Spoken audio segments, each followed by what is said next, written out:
और अस्पृश्य 12 में आप सभी लोगों का स्वागत है। श्री शिवाय नमस्तुभ्यम। हिंदू पंचांग के अनुसार प्रत्येक महीने के कृष्ण और शुक्ल पक्ष की त्रयोदशी तिथि को प्रदोष व्रत रखा जाता है। इस दिन प्रदोष काल में भगवान शिव की विधि विधान से पूजा अर्चना की जाती है और व्रत रखा जाता है।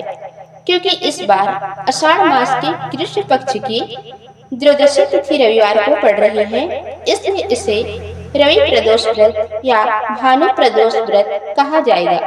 आइए जानते हैं इस बार प्रदोष व्रत किस दिन रखा जा रहा है और इस दिन प्रदोष काल का समय कब से कब तक रहेगा, कौन कौन से शुभ और अशुभ संयोग इस दिन बन रहे हैं और भगवान शिव की पूजा इस दिन किस विधि से करनी चाहिए।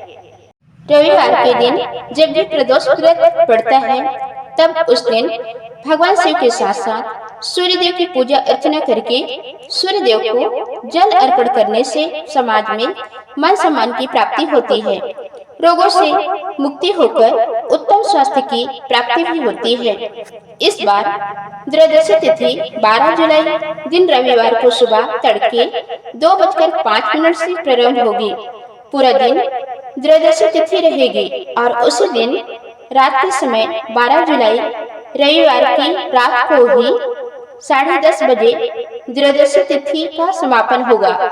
ऐसे में इस बार 12 जुलाई दिन रविवार को ब्रह्म मुहूर्त सुबह 4:17 से 5:05 तक रहेगा। सूर्योदय होगा सुबह 5:53 पर। सूर्यास्त होगा शाम 7:12 पर। प्रातःकाल पूजा मुहूर्त सुबह 4:31 से 7:02 तक रहेगा। इस दिन भद्रा भी लग रही है। भद्रा का वास स्वर्गलोक में रहेगा। राहु काल शाम 4:30 बजे से 6 बजे तक रहेगा। भद्रा काल की समाप्ति होगी 13 जुलाई सोमवार को सुबह 8:39 पर। क्योंकि भद्रा का वास स्वर्गलोक में है, ऐसे में पृथ्वीलोक पर यह भद्रा अशुभ नहीं मानी जाएगी।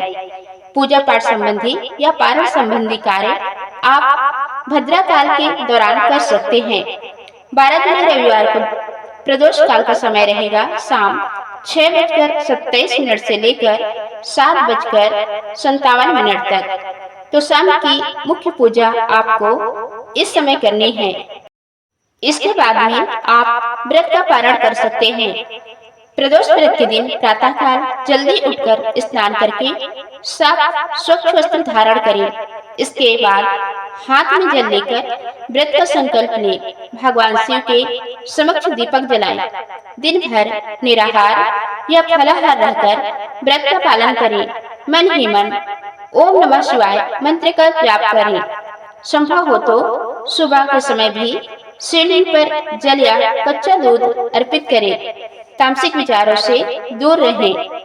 शाम को सूर्यास्त से पहले फिर से स्नान करके साफ स्वच्छ वस्त्र धारण करें। पूजा स्थल पर गंगा जल का छिड़काव करें या शाम की पूजा आप आसपास के शिव मंदिर में जाकर कर सकते हैं। इसके बाद उत्तर या पूर्व दिशा की ओर मुख करके बैठें। शिवलिंग का पंचामृत से या शुद्ध जल से अभिषेक करें। फिर चंदन का तिलक लगाएं और बेलपत्र, भांग, धतूरा, सफेद पुष्प और अक्षत अर्पित करें। धूप दीप जलाएं। व्रत की कथा का पाठ या श्रवण करें। शिव चालीसा का पाठ करें और सबसे अंत में कपूर जलाकर भगवान शिव की आरती करें। इस दिन पूरे शिव परिवार का पूजन करना चाहिए। इसके बाद भगवान शिव को मिठाई या फलों का भोग लगाएं। पूजा पाठ या व्रत में कोई गलती हुई हो तो उसके लिए भगवान से क्षमा प्रार्थना करें।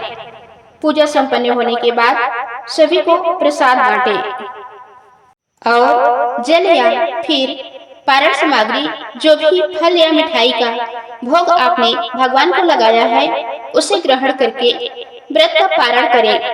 मान्यता के अनुसार जो व्यक्ति रवि प्रदोष व्रत रखता है उसकी कुंडली में सूर्य की स्थिति मजबूत होती है। भगवान भोलेनाथ की कृपा से उसके जीवन के सभी संकट दूर होते हैं। पितृदोष का प्रभाव भी कम होता है।